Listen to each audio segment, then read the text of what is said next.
Chers amis, bonjour. Vous voyez, le thème d'aujourd'hui, c'est la création, mythe, réalité ou hasard. Je dois dire que ce thème de la création, et en particulier un texte que nous allons lire immédiatement, fut à l'origine d'une crise personnelle où j'ai failli perdre la foi. Et j'ai failli perdre la foi au travers d'un texte biblique parce que la personne qui m'en parlait, qui était un pasteur bien intentionné à l'époque, je ne remets pas en cause sa bonne volonté, m'a demandé de croire que ce texte était un texte mythique, c'est-à-dire que c'était un texte explicatif de la manière dont Dieu s'y était pris pour faire la création. Et ça, c'est son interprétation, et elle était fausse. Et donc, à un moment donné, face à cette situation, j'ai eu la chance, le bonheur de rencontrer quelqu'un ou des personnes qui étaient des scientifiques et qui m'ont montré que la réalité du texte était bien autre chose qu'une description du comment Dieu s'y était pris pour faire la création. Et le troisième thème, c'est le suivant, c'est que nous allons parler également science, et la science d'aujourd'hui. Et on est en plein dans l'actualité, le monde des religions vient de sortir un tiré à part, Dieu, le cosmos et la science. On est en plein dedans. Et aujourd'hui, je vais essayer de vous montrer ce que dit la science au travers d'un texte, au travers de la création, puisqu'on va parler de création, du début de l'univers, si vous préférez, on pourrait employer le terme de cosmologie aussi. Et donc, et aujourd'hui, la seule possibilité que nous avons, que la science pour expliquer le début de l'univers, et nous allons en parler, c'est le hasard. Et donc, la question est, notre origine, c'est un mythe, c'est une réalité, par rapport à ce texte, où sommes-nous le fruit du hasard? Je n'ai que 20 minutes devant moi, je vais donc être concis, et avec un brin d'humour, j'ai envie de vous dire, le texte qui nous a été commenté pour les enfants est important. On ne peut pas parler de la création aux enfants autrement que ce qui a été fait. C'est du lait. Mais je suis sûr qu'aujourd'hui, vous, en tant qu'adultes, nous avons besoin d'autre chose. Et c'est significatif de la manière dont Dieu s'adresse à nous en fonction de notre capacité de compréhension. Je vous invite à écouter le début du texte de la Genèse qui va nous occuper ce matin. Nous lisons en Genèse 1, « Au commencement, Dieu créa le ciel et la terre. La terre était informe et vide. Il y avait des ténèbres à la surface de l'abîme, mais l'Esprit de Dieu planait au-dessus des eaux. Dieu dit que la lumière soit, et la lumière fut. » Le deuxième texte, au chapitre 2, les versets 1 à 3. « Ainsi furent achevés le ciel, la terre et toute leur armée. Le septième jour, toute l'œuvre que Dieu avait faite était achevée, et il se reposa au septième jour de toute l'œuvre qu'il avait faite. Dieu bénit le septième jour et le sanctifia, car en ce jour, Dieu s'était reposé de toute l'œuvre qu'il avait faite. » Vous remarquez ce texte? L'auteur n'écrit pas en bon français. Le nombre de fois où il répète le terme création, comptez-le, fait, créé, achevé. Donc manifestement, il y a une intention de l'auteur. Je nous rappelle, que ce texte a manifestement été écrit 1600 ans, enfin environ 1600 ans avant Jésus-Christ. La science n'existait pas. Donc la première des choses qu'on peut dire, c'est que ce texte n'est pas un texte scientifique. Alors, il est certain qu'à partir de là, à partir de ce texte, est né un mythe. Et le mythe, c'est une représentation de la réalité telle que les gens pensaient la voir dans la Bible ou dans les textes sacrés. Et donc, dites-vous qu'à cette époque-là, il y avait un mélange entre l'astronomie, la cosmologie, l'astrologie, on va le voir tout de suite, la chimie, l'alchimie, tout ça se mélangeait allègrement. Et donc ceux qui portaient la vérité étaient ceux qui avaient le texte et qui avaient l'interprétation du texte et qui était la seule. Voici la première interprétation que nous en avons. Alors, elle prend l'interprétation de la Bible. Alors vous la voyez peut-être mal, je vais essayer de vous la décrire. Vous remarquez d'abord que la Terre est plate. Ça vous rappelle quelque chose. Ça, le problème, c'est que vous voyez des colonnes qui la soutiennent. Je vous renvoie à un texte de David qui dit les colonnes qui soutiennent la Terre, parce qu'il fallait bien que quelque chose soutienne. Il ne se pose pas trop la question de savoir qui soutient les colonnes. Mais ça, c'est une autre question. Vous avez ici le séjour des morts qui est en dessous. Vous avez la voûte céleste qui se trouve ici, terme que nous employons toujours, alors qu'on sait fort bien qu'il n'existe pas de voûte céleste, mais c'est quand même commode d'en parler. Vous avez le grand luminaire, le soleil, et puis le petit luminaire. Au-dessus de tout ça, vous avez tous les autres petits luminaires qui sont tout simplement les étoiles. C'était la représentation du cosmos. Évidemment, Dieu qui va se trouver au-dessus, les anges, à partie supérieure, et voyez l'eau qui est au-dessus et en dessous. Transcription claire d'un texte biblique tel qu'on peut le voir de manière élémentaire. Remarquez cette notion de terre qui est plate et qui semble être au centre de l'univers, on y reviendra.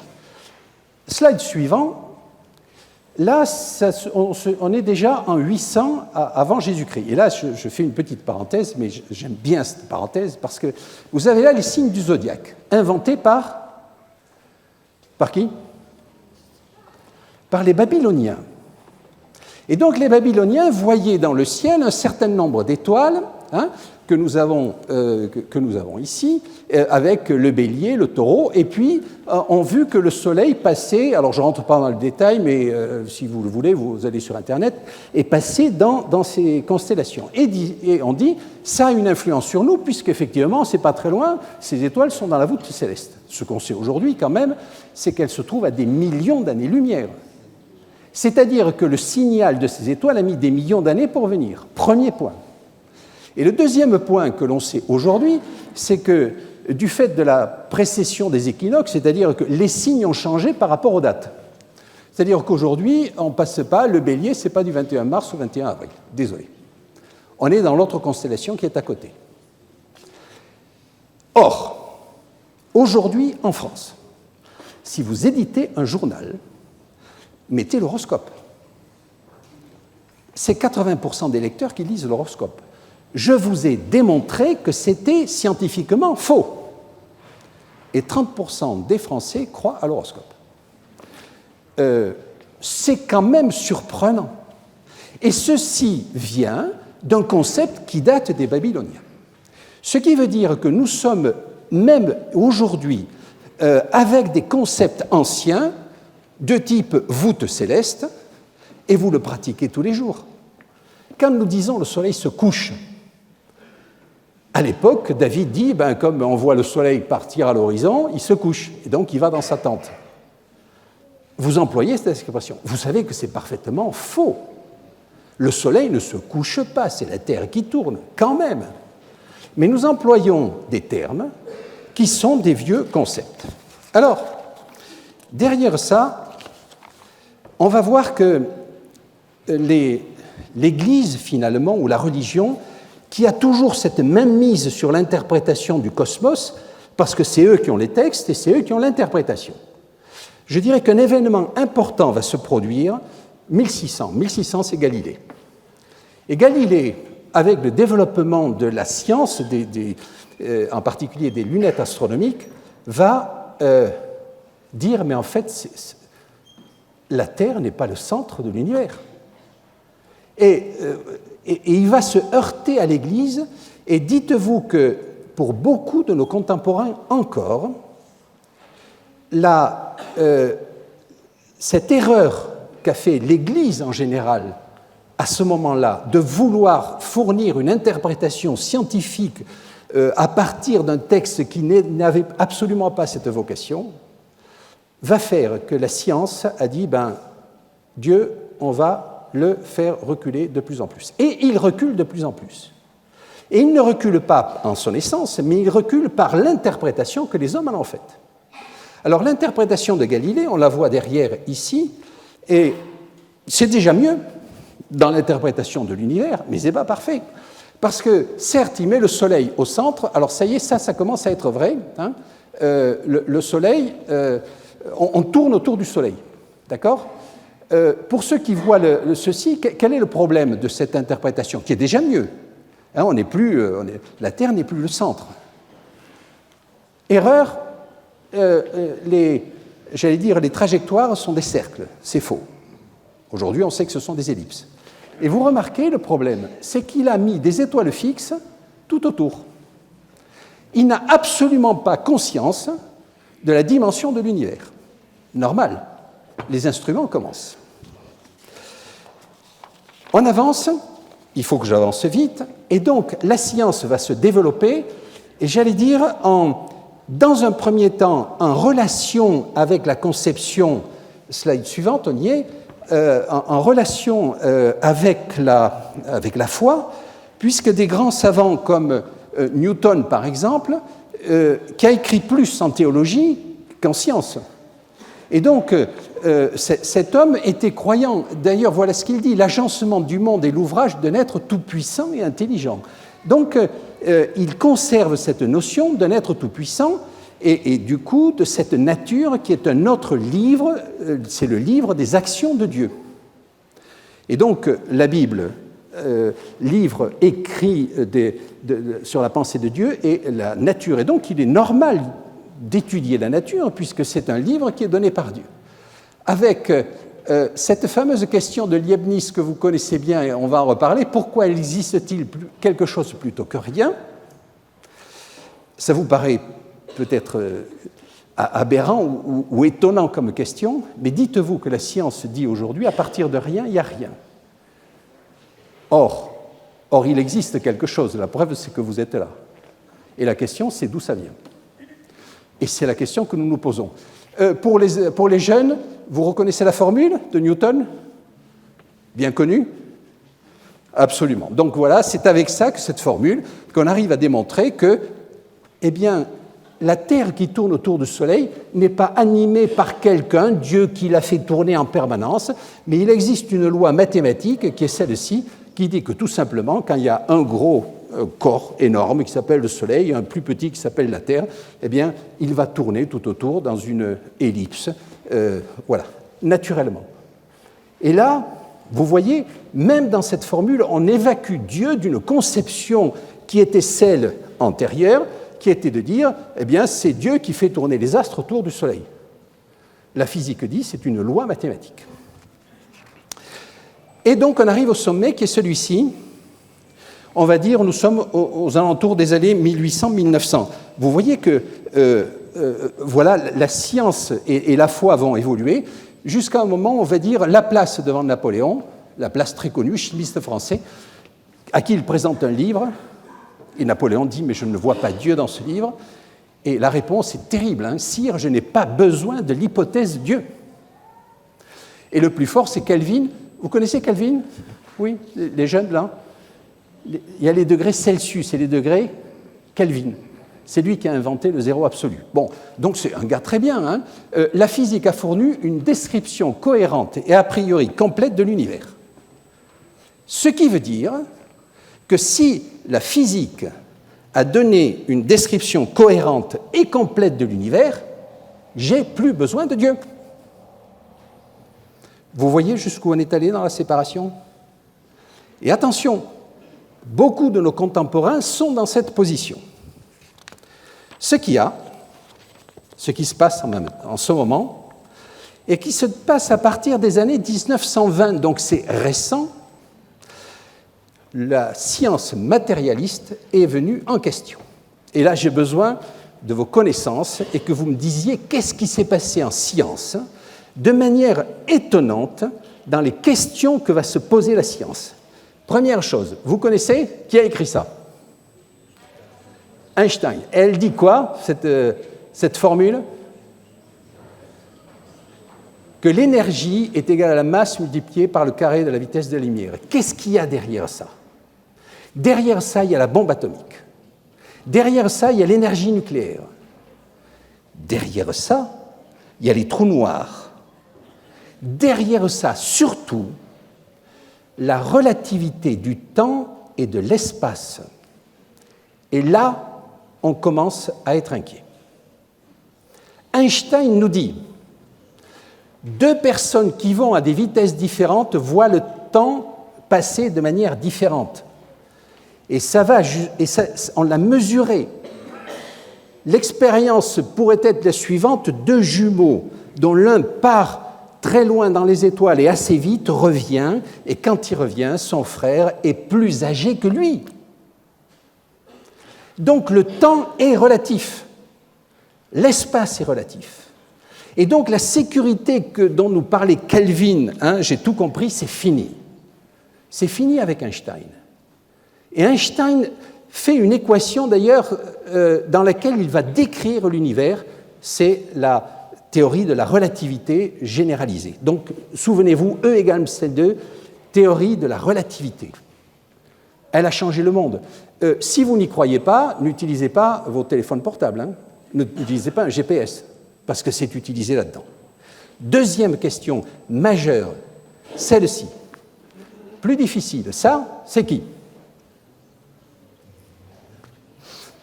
Bon, je sens que vous avez des progrès à faire. Nous avons des progrès à faire. C'est l'équation d'incertitude d'Heisenberg. La physique aujourd'hui dit on ne peut pas connaître avec précision un certain nombre de choses. C'est impossible. Ce n'est pas que les instruments ne sont pas suffisants, c'est impossible. Donc une limitation elle-même de la physique majeure, théorème d'incertitude. On ne sait pas et on ne saura jamais. Étonnant par rapport à Kelvin. Et la dernière question, je ne vous abreuverai pas assez, mais c'est celle-ci. Alors celle-ci, majeure, c'est la physique quantique. Et là, on commence à attaquer le problème du hasard. La physique ne peut se résoudre que par le problème du hasard. Quelqu'un a dit, un des grands physiciens qui a inventé ça, si un jour vous comprenez mon cours sur la physique quantique, c'est que ou je me suis mal exprimé, ou vous n'avez rien compris. La physique quantique dit la chose suivante. Écoutez-moi bien, ce que je vais vous dire est juste. Je crois que je vous l'ai déjà dit, mais je le répète. Si je laisse tomber ce stylo, est-ce qu'il va arriver par terre? Eh bien, la réponse est non. La physique quantique nous dit, si je le lâche 1 milliard de fois par seconde, pendant plus de 10 milliards de fois, il se peut qu'à un moment donné, il reste en l'air. Ce sont les lois du hasard. C'est ça la physique quantique. Vous voyez la sûreté du monde ? Et du coup, le matérialisme est remis en question et cette physique qui semblait éliminer Dieu commence à dire, 1, le temps est relatif, 2, tout ça c'est incertain, et 3, il faut quand même jouer avec le hasard. Et donc, je crois que le coup de grâce à cette physique a été donné par Gödel. Alors Gödel, théorème de Gödel, ceci ne vous dit peut-être rien, il va donner un théorème, nous sommes dans les années 1920, grand ami d'Einstein. Je pourrais vous en parler. L'auteur du questionnaire d'aujourd'hui, Clifford Goldstein, a écrit un livre sur Dieu, Gödel et la grâce. Lisez-le, c'est intéressant. Malheureusement, il est en anglais, mais c'est tout à fait passionnant. Il dit la chose suivante, il ne peut exister un système logique à la fois complet et cohérent.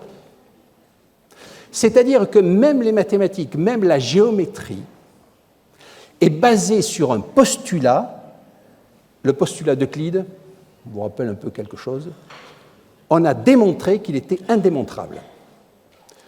Tout système logique repose à un moment donné sur un postulat indémontrable. Si vous appliquez ça à l'univers, écoutez bien, la cause de l'existence de l'univers se trouve à l'extérieur de lui et ne peut être ni temporelle ni matérielle. Et ça, ce n'est pas un théologien qui le dit, c'est un physicien. Où est la réalité? Alors, dernier point, je passerai un peu vite maintenant, c'est toujours ce matérialisme en question avec le principe anthropique qui dit la chose suivante, étonnante, les lois de l'univers sont telles que celui-ci peut accueillir une vie intelligente. Si les lois de l'univers, vous savez qu'il n'y a que 4 forces fondamentales dans l'univers qu'on est en train de ramener à une. Si les constantes de l'univers étaient légèrement, mais quand je dis légèrement, c'est un milliardième différente, la vie ne serait pas possible. Question. Qui a réglé les constantes de l'univers? Et l'intelligent design, il existe un dessein intelligent qui est à l'origine des lois de l'univers, de la vie et de l'apparition de l'intelligence humaine. Quand vous voyez ce qui est créé, qu'on a vu ce matin, quand vous voyez cet univers, la question est comment se fait-il qu'il existe et avec cette telle précision? Alors on arrive maintenant à la question du Big Bang. On y arrive. Alors là, ce que je vais vous dire, il faut que vous admettiez, mais ça se démontre. Einstein a dit à un moment donné, l'univers est stable. Et c'était la conception. On est en 1920, donc c'est très récent, ces choses-là. Mais il y a un abbé qui s'appelle l'abbé Lemaître qui lui a dit « Einstein, vous avez fait une erreur. Dans vos équations, vous avez introduit nos constantes. Einstein a eu du mal, mais il a fini par l'admettre. Il a dit « C'est la plus grande erreur de ma vie. Peut-être en avez-vous entendu parler. Et si vous changez cette constante, l'univers est en expansion. » Lemaître avait raison. Et quelqu'un a dit, si l'univers est en expansion, il doit exister quelque part un souvenir de ce démarrage de l'univers, sous la forme d'un rayonnement. C'était Gamow qui a dit ça, en 1950.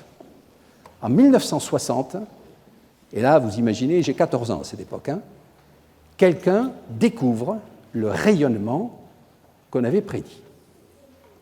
Et donc, du coup, là, on a la preuve qu'il y a environ, aujourd'hui 13,7 milliards d'années, est arrivé un événement majeur qui s'appelle, les jeunes qui ont leur petit cahier là, ça s'appelle le Big Bang. Alors, au début, ce nom a été donné par dérision, Big Bang, grande explosion.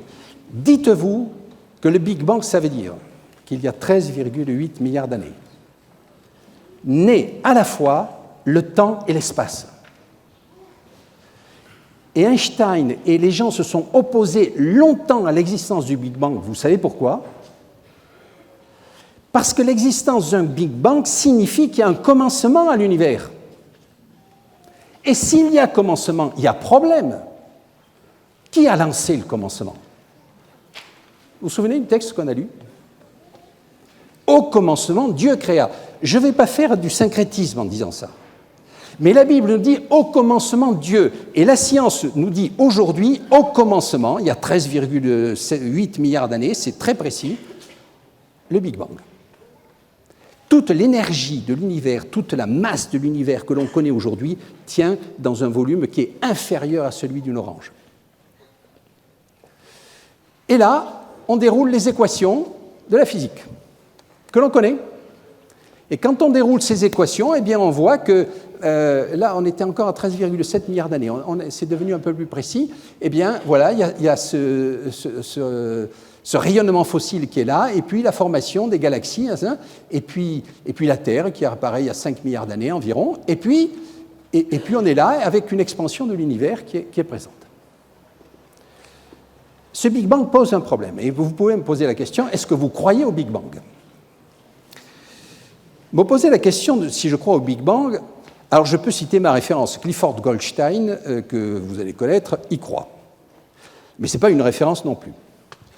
J'ai envie de vous dire, compte tenu de ces éléments-là, si vous ne croyez pas au rayonnement fossile, il y a peut-être dans cette assemblée, je ne sais pas s'il est là, un jeune homme, il a 20 ans parce qu'il faut être très jeune pour, qui étudie ce rayonnement, d'accord? Ne lui demandez pas s'il existe, il est en train de faire des instruments pour mieux le comprendre. Et puis, ne me dites pas que vous ne connaissez pas ce rayonnement fossile. Preuve de l'existence du Big Bang. Vous avez une télévision, certainement. Quand il n'y a pas d'émission de télévision, qu'est-ce qu'il y a au fond de l'écran? Il est tout noir? Il n'est pas tout noir. Quand vous écoutez une émission, vous savez, vous avez des petits points comme ceci. Hein? Eh bien, c'est les deux qui ont découvert l'origine, hein, qui se sont dit, mais qu'est-ce que c'est que ce truc-là? Et vous avez là le signal qui provient de ce rayonnement qui a la trace de ce qui s'est passé il y a 13,8 milliards d'années. Alors j'ai envie de vous dire si je crois au Big Bang. Oui, j'y crois. Vous croyez au théorème de Pythagore? Vous allez dire, je ne sais pas très bien ce que c'est. Alors demandez aux jeunes, on ne croit pas au théorème de Pythagore. Le théorème de Pythagore, c'est un théorème, ça se démontre. Alors je vais être plus précis. Est-ce que vous croyez que 1 et 1 font 2? Je vois des questions parmi les jeunes. Alors il faut être très précis quand on parle. Je crois que 1 et 1 font 2 dans un système de comptage décimal. Dans un système binaire, 1 et 1 font... Ah là là! 1 et 1 font 10. Merci. Dans un système binaire, on compte 1, 0, 1, 10, 11, 100, 101, 110, 111. Il y avait une publicité un jour qui disait la chose suivante, sur les ordinateurs, vous savez, parce que les ordinateurs raisonnent comme ça quand même. Hein.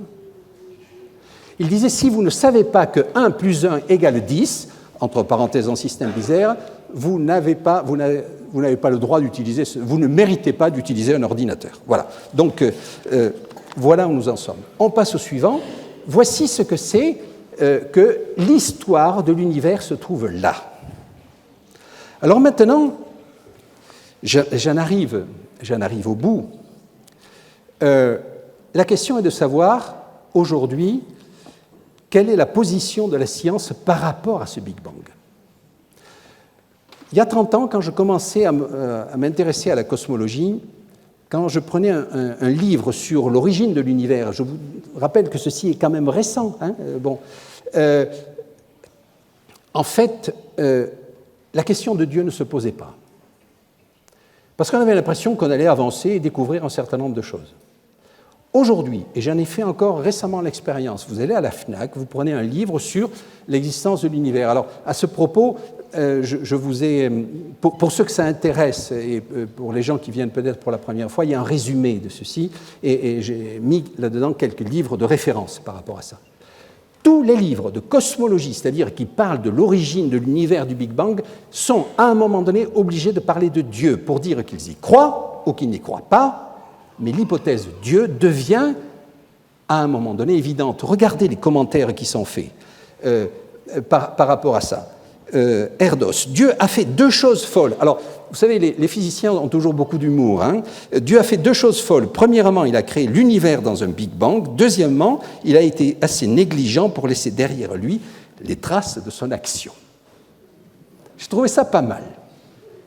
Un autre qui disait, les chercheurs sont allés très loin, sont arrivés jusqu'au Big Bang, et quand ils arrivent au sommet du Big Bang, qu'est-ce qu'ils trouvent? Ils trouvent des théologiens qui les attendaient souriants.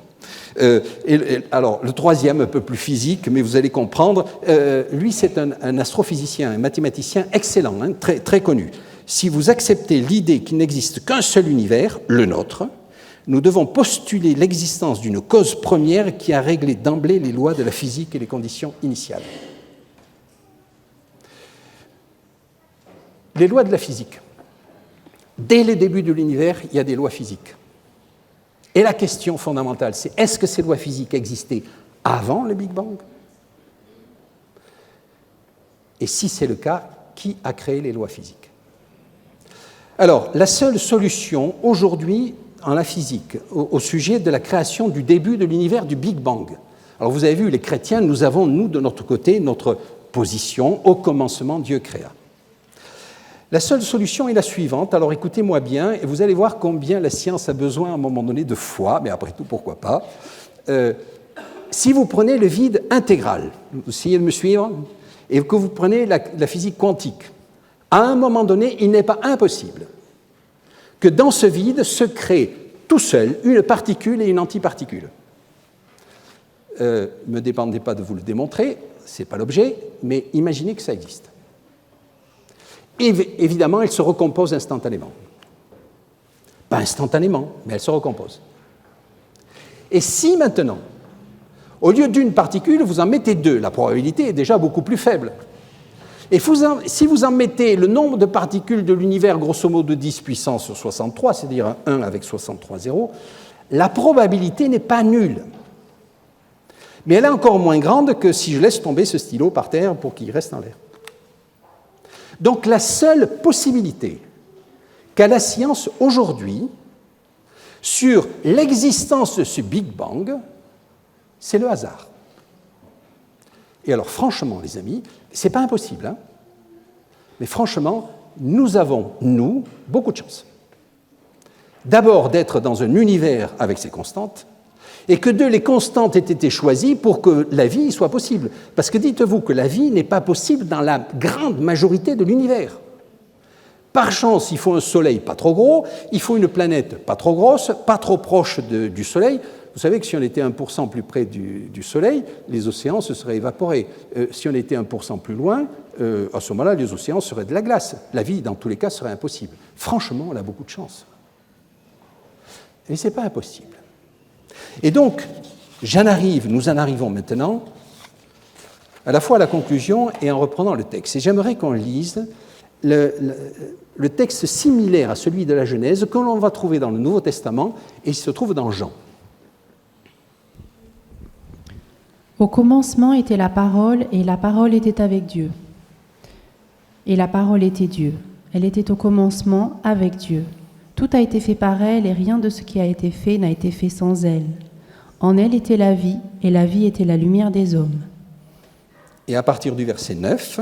C'était la véritable lumière qui, en venant dans le monde, éclaire tout homme. Elle était dans le monde, et le monde a été fait par elle, et le monde ne l'a pas connue.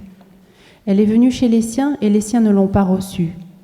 Mais à tous ceux qui l'ont reçue, elle a donné le pouvoir de devenir enfants de Dieu, à ceux qui croient en son nom. Vous remarquez ce texte qui est le pendant de celui de la Genèse. Premier point. Dieu nous dit au commencement, il y avait Dieu, il y avait l'Esprit qui se mouvait au-dessus des eaux, et il y avait Jésus. C'est dit textuellement ici. La deuxième des choses qui est dit, c'est qu'il y a un commencement. Alors, encore une fois, je ne veux pas faire du concordisme, hein, mais il y a un commencement dans la Bible, et au commencement, il y a la lumière. Je vous signale que le Big Bang, si vous voulez vous le représenter, représentez-vous-le comme de la lumière.